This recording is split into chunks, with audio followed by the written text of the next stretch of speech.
Traidor! Who betrayed you once will betray you again.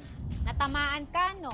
So bakit nandiyan ka pa? Ilang beses pa ba kailangang sirain ng tiwala mo para i-let go mo ang isang tao?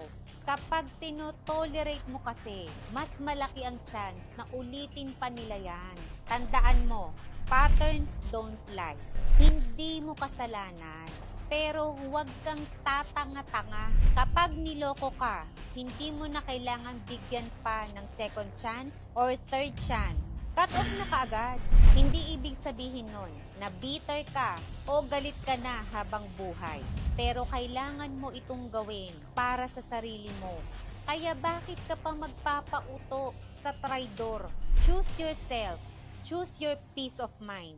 Tandaan mo, you deserve better.